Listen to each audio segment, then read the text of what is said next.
अस्सलाम वालेकुम और काफ में आप लोगों को खुश आमदीद। ये वीडियो उन स्टूडेंट्स के लिए है जो कि मैट्रिक के बाद अलाइड हेल्थ साइंसेस का डिप्लोमा कर रहे हैं। उन लोगों के लिए ये वीडियो जो है ख़ास कर जो है मैंने बनाई है ताकि वो बच्चे जो कि ये डिप्लोमा कर रहे हैं वो जो बेसिक फ़र्स्ट हैंड नॉलेज है जो कि उनके सिलेबस में मौजूद है उसके बारे में वो जान सकें। तो उसमें जो सबसे पहला जो इम्पोर्टेंट यूनिट है वो है ह्यूमन बॉडी। ह्यूमन बॉडी में हमें क्या पढ़ाया जाएगा, जो आपका सिलेबस है उसमें ह्यूमन बॉडी में हमारी जो 12 मुख्तलिफ फिज़ोलॉजिकल सिस्टम हैं उनके बारे में पढ़ाया जाएगा। कौन से ऑर्गन्स जैसे कि आपको पता है उसके अंदर इन्वॉल्व होंगे, कौन से ऑर्गन्स कौन सा सिस्टम बनाते हैं और वो सिस्टम की बेसिक एनाटॉमी और उस सिस्टम की जो फिजियोलॉजी होगी उसके बारे में आपको इंट्रोडक्शन दिया जाएगा। तो जैसे मैंने आपको कहा इस वीडियो का जो हमारा टॉपिक है वो है कार्डियोवास्कुलर सिस्टम। आप में से बहुत से बच्चों ने जो है अभी मैट्रिक रिसेंटली की होगी, यकीनन बायोलॉजी की बुक में जो है कार्डियोवास्कुलर सिस्टम के बारे में एक जो फर्स्ट इंफॉर्मेशन है वो एक अच्छे तरीके से दी गई है। लेकिन यहाँ पे जो है इस लेवल पे जो है आपको थोड़ा सा जो है मेडिकल पर्सपेक्टिव से जो है इस सिस्टम को पढ़ना पड़ता है। यानी कि कहने से मुराद ये है कि इसमें आपको ना सिर्फ कार्डियोवास्कुलर सिस्टम में उसकी एनाटॉमी को पर फोकस करना होगा कि कौन कौन से ऑर्गन्स या जो है इसमें इन्वॉल्व हैं, बल्कि आपने फिजियोलॉजी को भी फोकस करना होता है कि कार्डियोवास्कुलर सिस्टम जो है उसमें जो है उसकी फिजियोलॉजी क्या होगी। और जो थर्ड डायमेंशन होती है जो आपने इसमें जो है माइंड में रखनी है वो तीसरी डायमेंशन है कि वो कौन कौन सी डिजीज़ेस हैं, वो कौन कौन सी बीमारियां हैं जो कि कार्डियोवास्कुलर सिस्टम से लिंक्ड हैं। तो आपके सिलेबस में ये 3 डायमेंशन से कोई भी सवाल जो है कार्डियोवास्कुलर सिस्टम में आपके एग्ज़ाम में आपसे पूछा जा सकता है। सबसे पहले तो हम टर्म पे जाते हैं, कार्डियोवास्कुलर सिस्टम क्या है। देखें हमारी जैसे कि टर्म से जहन में आपके आएगा कार्डियोवास्कुलर सिस्टम की। कार्डियो का मतलब जैसे आपको पता है दिल होता है, और वास्कुलर जो दिल से मुल्का जो हमारी ब्लड वेसल्स हैं, हमारे ह्यूमन बॉडी में जितनी भी ब्लड वेसल्स हैं उनका सिस्टम, यानी कि दिल और उनके से मुल्का जितनी भी ब्लड वेसल्स हैं उनके ये जो सिस्टम बनाएंगी बॉडी के अंदर, इस सिस्टम को हम कार्डियोवास्कुलर सिस्टम बोलते हैं।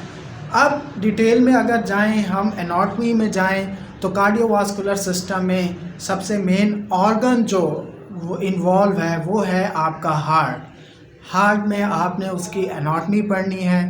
एनाटॉमी में कि उसका स्ट्रक्चर क्या है, हार्ट बॉडी में उसकी एनाटॉमिकल पोजीशन कहाँ है, किस जगह पे उसकी लोकेशन क्या है।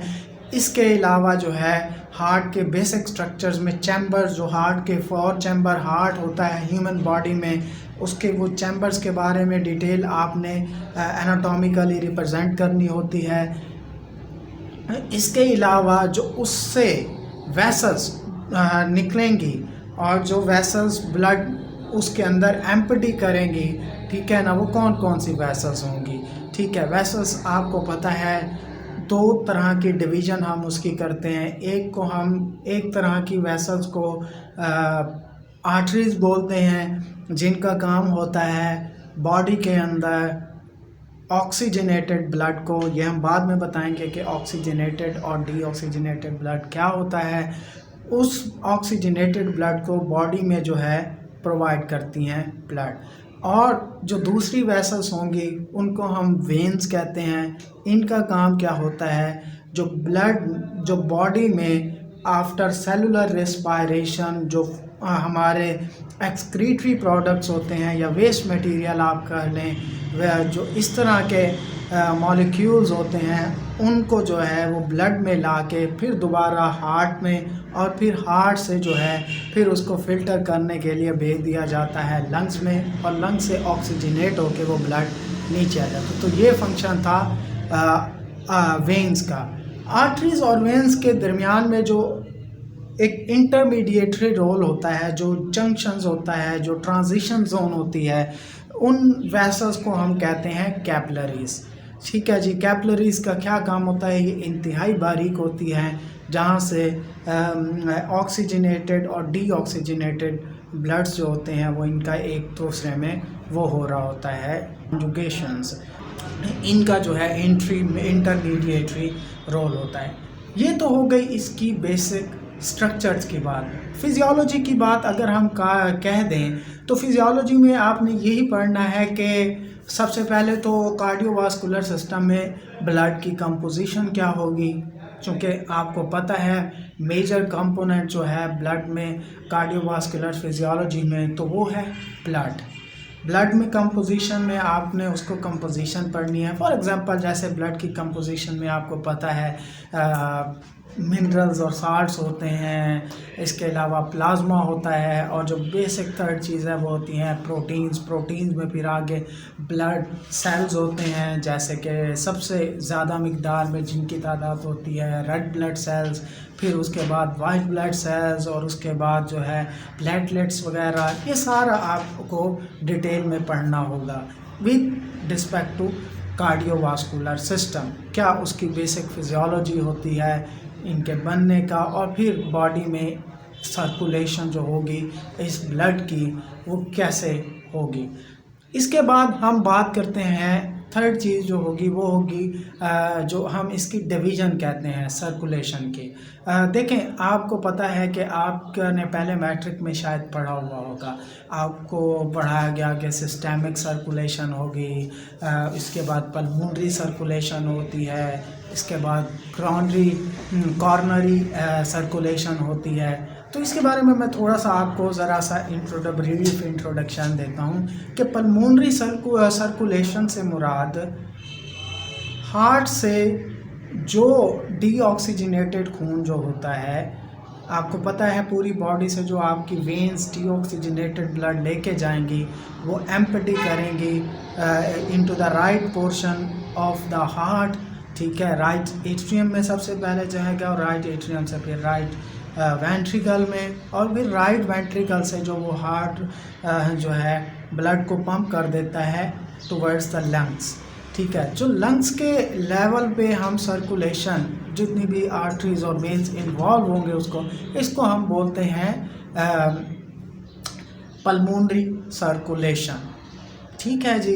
इसी तरह जो सिस्टम फिर हार्ट के ऊपर वेसल्स मौजूद होती हैं, जैसे कि उनको हम कहते हैं कॉर्नरी वेसल्स, दोनों होंगी, कॉर्नरी आर्टरीज भी होती हैं और कॉर्नरी वेन्स भी होती हैं।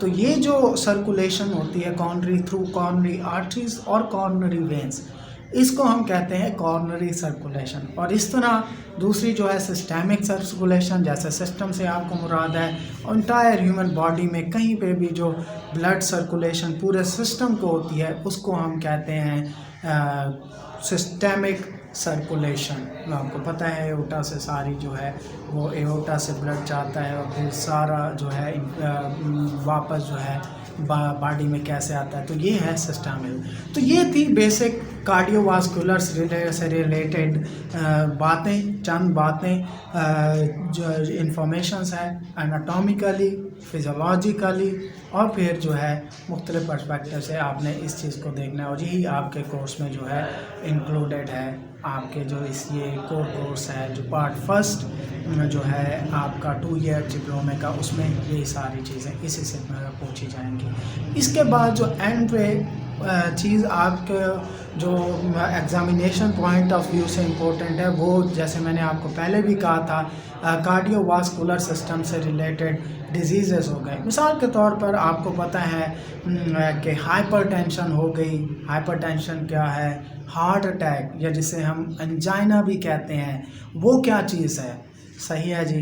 तो ये तो एक चंद जो हाइपरटेंशन हो गई, डिप्रेशन हो गई, ब्लड प्रेशर का हाई हो जाना, जो लो हो जाना जिसे आप कहते हैं, तो ये सारी वो डिजीज़ हैं जो कि कार्डियोवास्कुलर सिस्टम से लिंक्ड हैं। तो कैसे होती हैं, इनके रीज़न्स क्या होती हैं, कौन कौन से फैक्टर्स हैं जो कि इन डिजीज़ को काज करते हैं। तो ये सारी बातें आपको मालूम होनी चाहिए। ये सारी डिटेल्स जो होगी वो आपके कार्डियोवास्कुलर सिस्टम से रिलेटेड होगी, और जो आपका पेपर होना है उसमें ऑलमोस्ट इसी से ही सवाल आएगा।